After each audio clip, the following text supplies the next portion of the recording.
Good morning, everybody. I'm in Rialto, California right now. Interstate 210, or actually California Highway 210 here. Just getting into Rialto. Alder Avenue exit. On the way to our drop yard in San Bernardino. Going to be dropping this trailer there so someone else can take it to Winter Haven, Florida. And then I'll be bobtailing back to my house after that. A couple days of home time scheduled for my son's graduation, which is tomorrow night. Actually tonight. Yeah, right. It's Thursday morning right now. This guy better hurry the hell up because I'm not slowing down.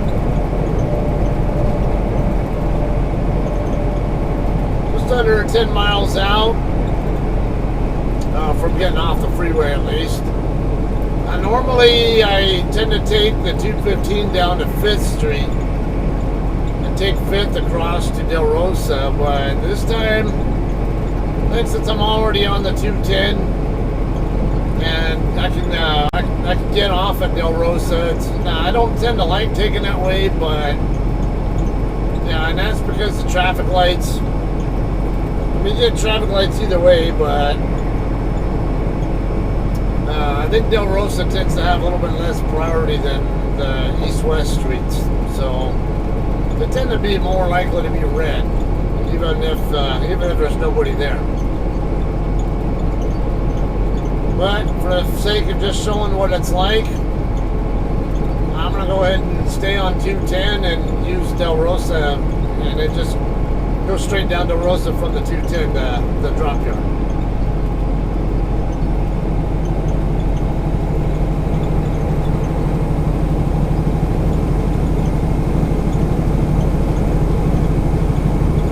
Renaissance Plaza there, that's Ayala Drive there. I know that exit really well. My boys used to live off that exit.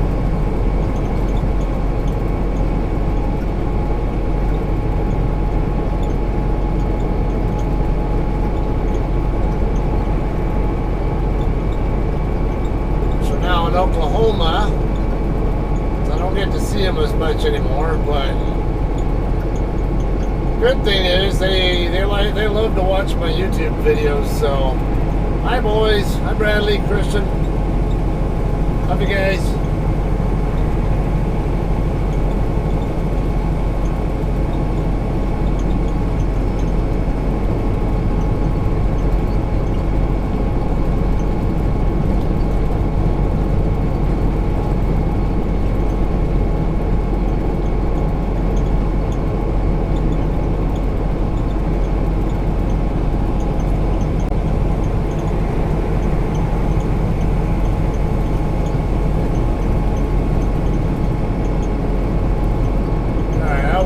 Yellow Drive is exit 70. This is Riverside Avenue. We just passed at 71.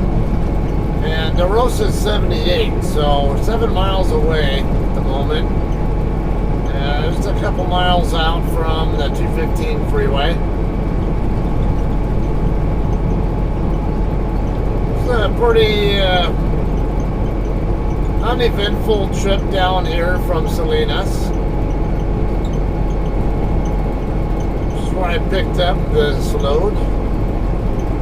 Not posted yet, but it will be, I hope, within the next day or so. Or as of me saying this, the footage of me going to Salinas.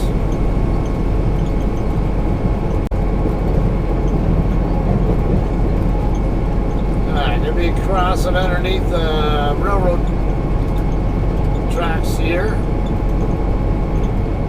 Infamous Duffy Street incident right over here to the left. Practically a stone's throw away from these tracks that I'm getting ready to go under right now.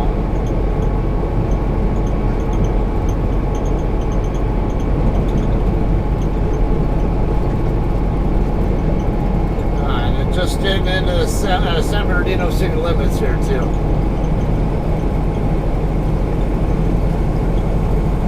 miles to go.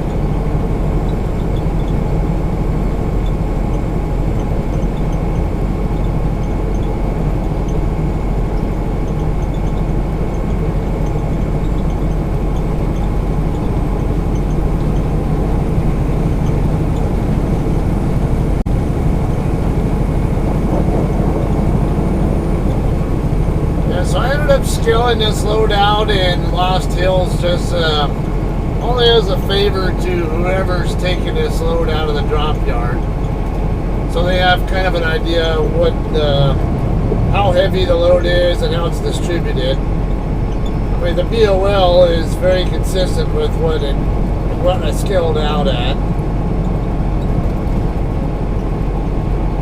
If I'd been taking the load all the way to the receiver, I wouldn't have even wasted my time scaling it, but since I know that someone else is going to be taking it as a courtesy to them, I decided to go ahead and scale it and get a scale ticket so they can see exactly what they're dealing with before they even go anywhere.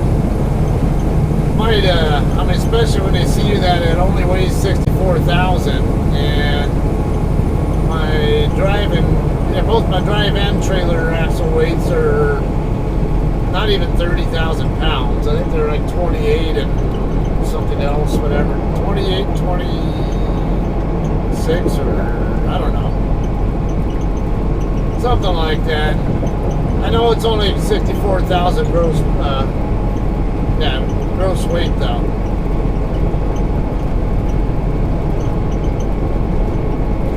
Which isn't much at all. Yeah, I did get down to the mid 30s on my speed going up the Grapevine. It's still better than most of the people climbing that hill. Most of the trucks, I mean. Alright, H Streets.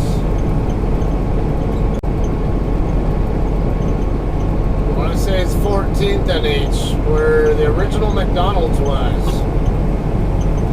They no longer exist, but I want to say it's 14th and H. Kind of just northeast of downtown San Bernardino.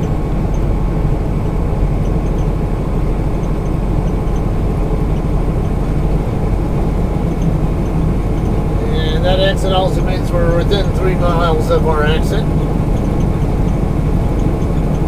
Waterman Avenue and Highway 18 coming up next. 18 takes you up in the mountains, up to Crestline and Lake Arrowhead.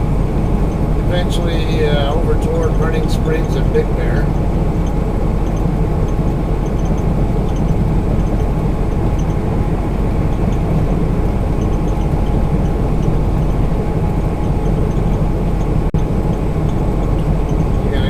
That Lake Waterman, or are you going to come in front of me?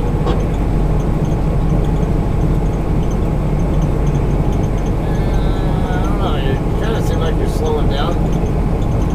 Yep, you are getting off of Waterman, figured. The way it was kind of slowing down a little bit there was a pretty good telltale sign that he was going to exit the freeway there. It's one of those things that the better you get at anticipating what people are going to do, the more effectively you can be a good defensive driver and avoid accidents. It doesn't matter whose fault it is. If you get in an accident at all, most of the time you got to question just how what kind of defensive driving habits you have.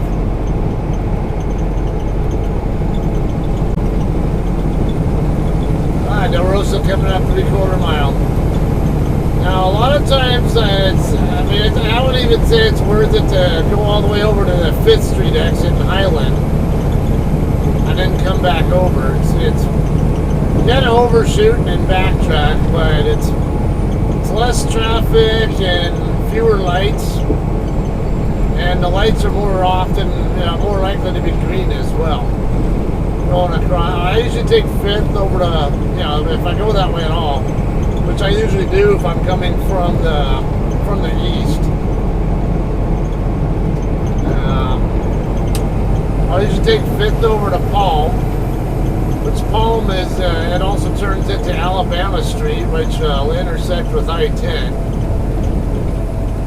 But you just go 1 block south on Palm to 3rd. Then you take 3rd to the west. And of course at Del Rosa and 3rd is where our drop yard is. Alright, off the freeway we go, Del Rosa.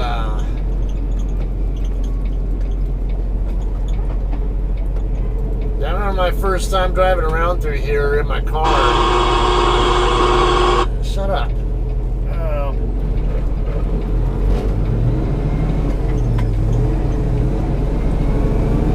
I didn't realize there was a Del Rosa Avenue and a Del Rosa Drive. So that can get pretty confusing when and they're real close to each other too. Del Rosa Avenue, which is the one we're on. I think it's Avenue. That's the. Come on. Screw it. No, it's Del Rosa Street. I'm thinking it was Avenue. See, I still can't get it right.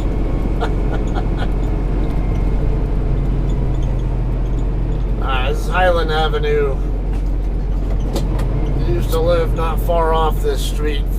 Take this street all the way over to the east. Just on the other side of Highway 330. I used to live right over in that area.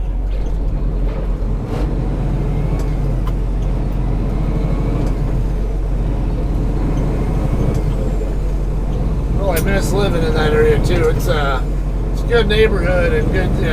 Highland's much more affluent community as a whole than a lot of the cities out there. Shut up! God, I hate that freaking interference. Alright, we're gonna have baseline coming up.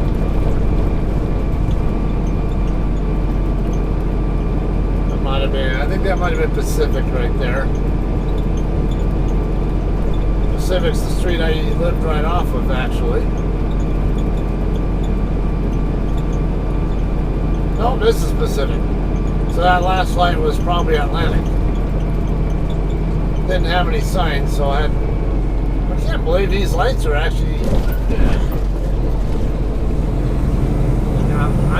Honestly, I can't believe they're being this cooperative to me. It never works out like that when I come this way.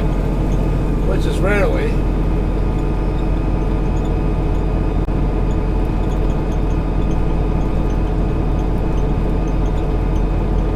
Alright, so here's another, it's kind of a secret truck parking area right here, I guess you can call it. Don't think I'd want to park my truck here, but I mean, if you're in a, oh man. I was afraid of that. I knew they had the construction going on here, so. Alright, this is baseline. I'm going to have to go back to the west on baseline over to probably Tippecanoe.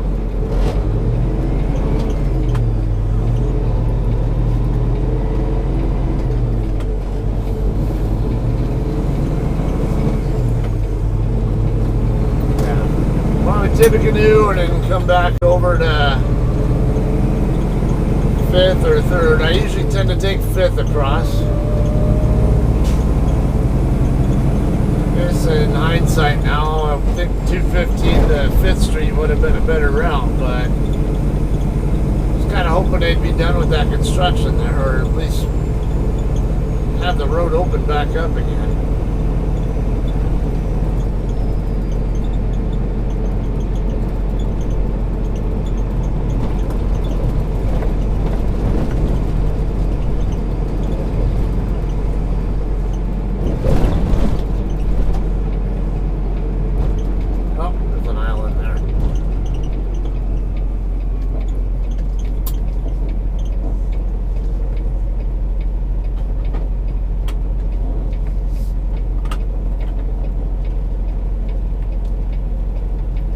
currently about 4:25 in the morning, so starting to get a little bit of morning commute traffic in here, out here.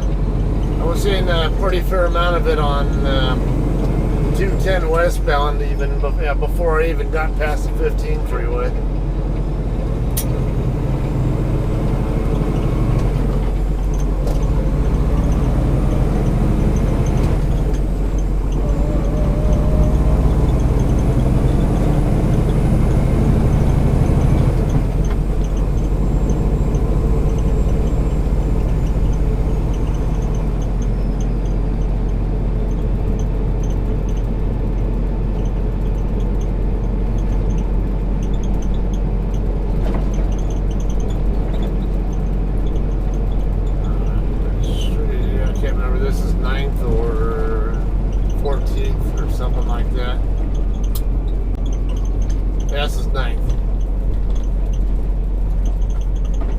Street is the worst part of Highland. That's the area of Highland you don't want to be in. Yeah, whenever I'd see the police logs with what Highland PD would be doing, it was almost always something over here off of 9th and like Sterling, or anywhere over here to the east of my current location, but before you get to the 215 or to the 210.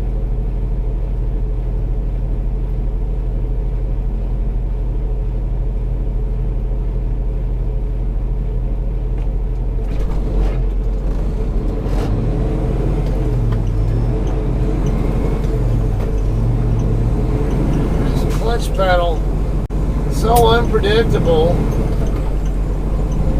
I swear it's got to be an interleave or bypassing or something. And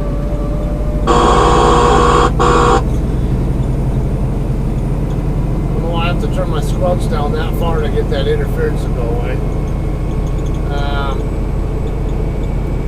Yeah, it's like I don't trust it, because sometimes the friction point is not very far past bringing my foot back up. Where I keep my, where I tend to have it. And other times, this is 5th right here.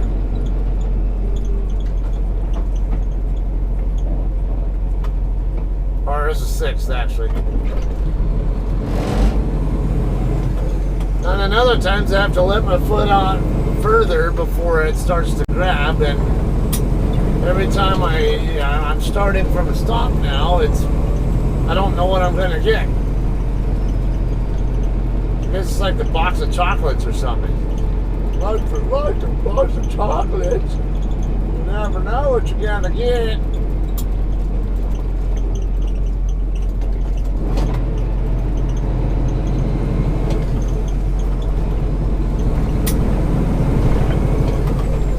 Sometimes it ends up being really touchy and it grabs really hard. Like I've got a car with one of those stage 3 clutches on it. Like those high performance racing type of clutches.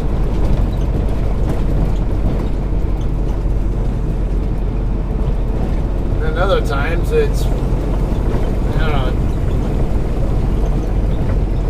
more mellow or whatever. This is 3rd right here. It'll be a left turn here and back over to the next light, Del Rosa at the next light, and then a right turn, then another right turn right into our yard.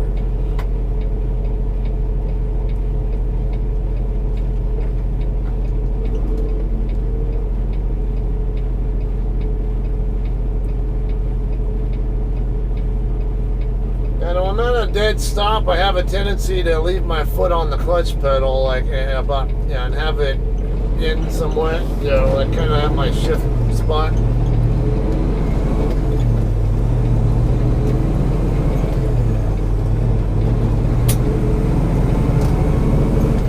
But with the way I keep my foot on it like that, it seems to cause it to bypass or whatever it's doing.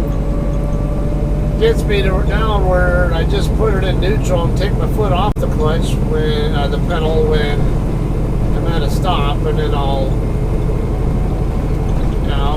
push the clutch pedal back in and put it back in gear when when my light's about to turn green.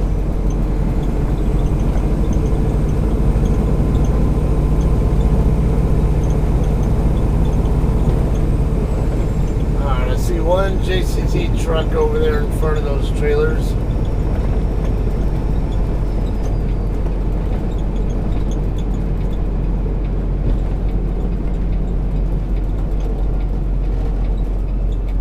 Wouldn't surprise me if it's somebody who doesn't know that they're not allowed to camp out underneath the trailers there.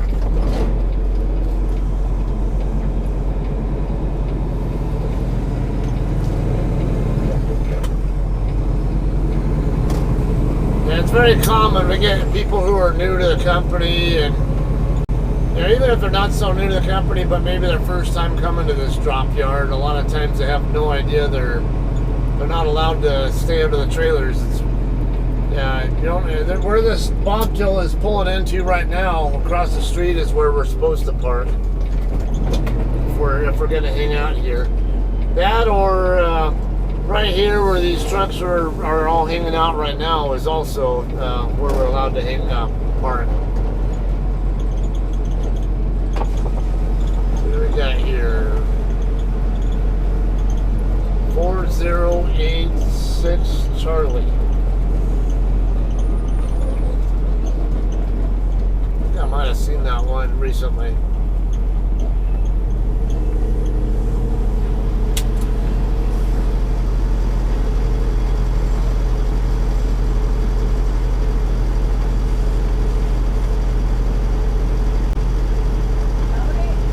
Yes.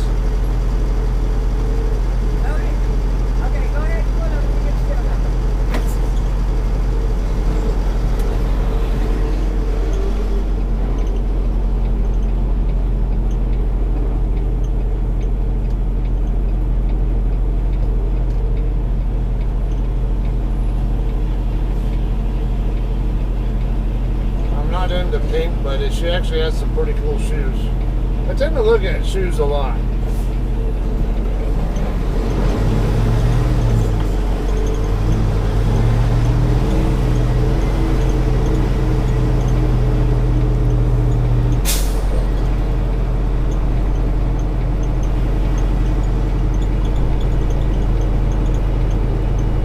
Alright, definitely see a couple of spots.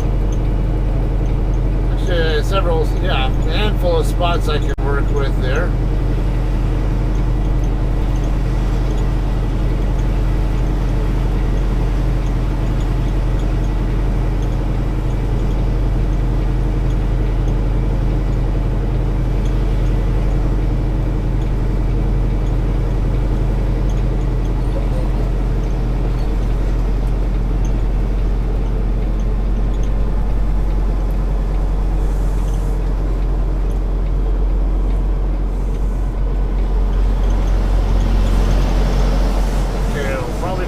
Spot right here. Yeah, there's plenty of room there.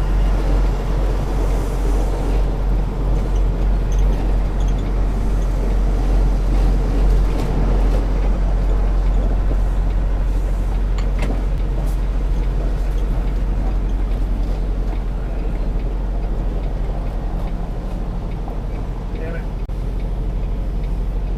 Don't like the way I'm set up here. I think it's my own damn fault there too, because I was not trusting. I thought I was going to come in too much toward the side trailer, and so I adjusted the way I was coming back, or steering, and it caused the trailer to swing wider than I wanted it to. Damn it.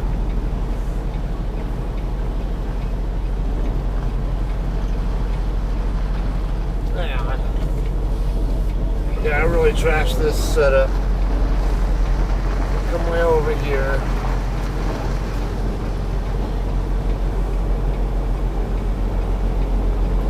That's an example of how it does not matter how good you are at backing. If you have a trashy setup, or you have some bad habits in there, that's how quickly you can make a good, really what should be a very easy backing become much more difficult than it needs to be.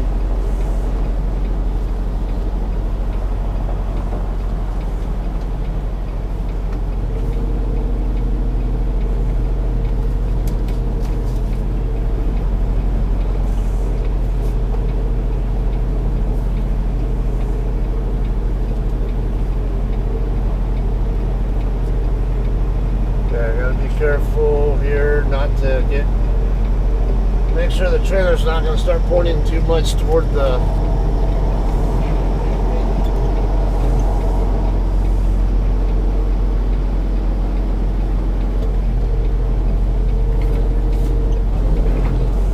want to get the trailer pointing back toward the blind side a little bit more.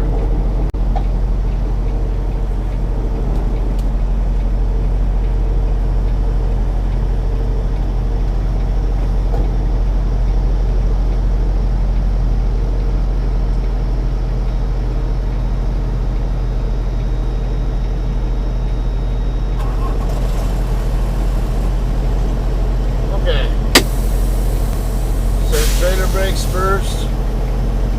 Go back into it a little bit more just to make sure it's not lining up on my fifth wheel. Alright, now let's do post trip. Disconnect and then put the bills in the bill box, all that, and send my drop trailer.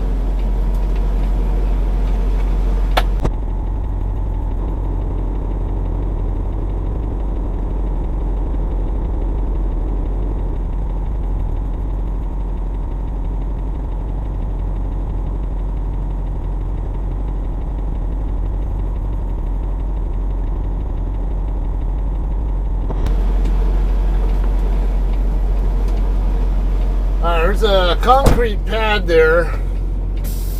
Unfortunately, I'm a little bit off. I need to go back a little bit more to get the pads on it. Oh, crap. Yeah, I gotta hit the red airline up at least.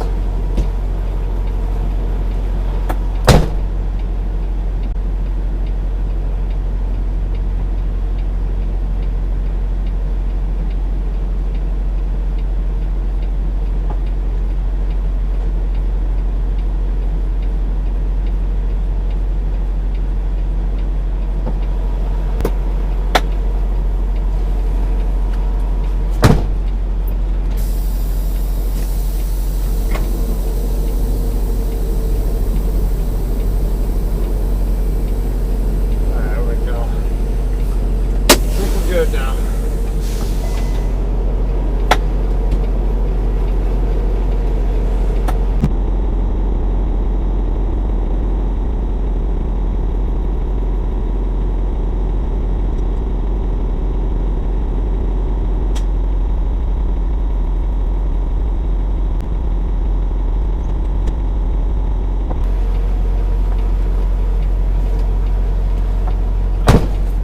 Also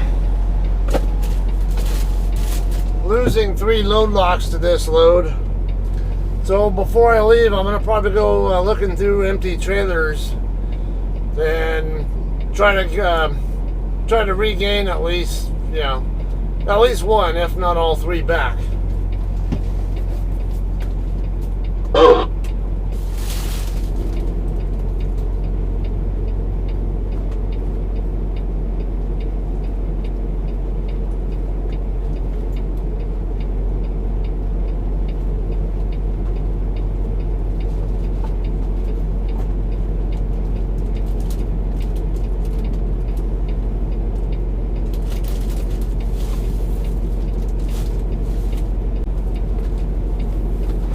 Okay, when you're dropping a trailer, it's customary to put them in a Ziploc or something. Something that'll keep it safe from the weather.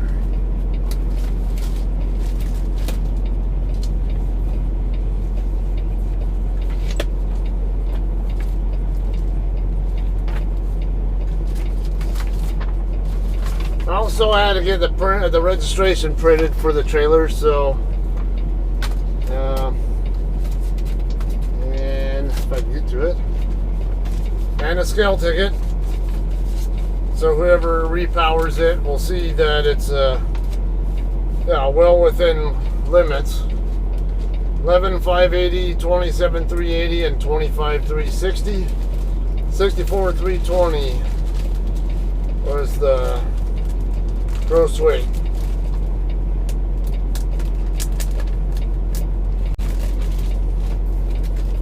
Alright, so for NS, set my macro to drop the trailer. Okay, also when putting registration, at least in ours, because we don't use the bill box, we have a separate, like a little round disc looking thing on the left front area of the trailer. Now that's where this goes. I need to fold it into smaller sections. Have some courtesy for other drivers. Fold it with the printed side out, and particularly where the expiration date is, or actually not the expiration, when it's issued date, which was July of 2020, I want that to be visible. So you don't even have to pull it out. You can see just by opening the thing, or sometimes without even opening the thing, that, hey, yeah, it's got current registration. So if you fold it where the printed side's in, on the inside, then people who actually even bother to look, they have to go through more effort to figure it out, or they have to unwrap it, unfold it, and all that just to figure out if it's valid or not. All right, so I have it folded in the sections here, and you can see the expiration date on it. All right, that will be that's gonna be a wrap for this. I'm gonna go find me some load locks if I can out of these empties, and then bobtail back to my house after this. You have 1 hour and 18 minutes of remaining drive time. I appreciate you guys hanging out and watching this. Thanks for taking the time. And again, I'll see you next time, which will probably be Saturday or whatever, when the 29th, I think, is Saturday, if I remember right. Yeah, so that's when I expect that I'll probably be getting back on the road. All right, we'll see you guys then.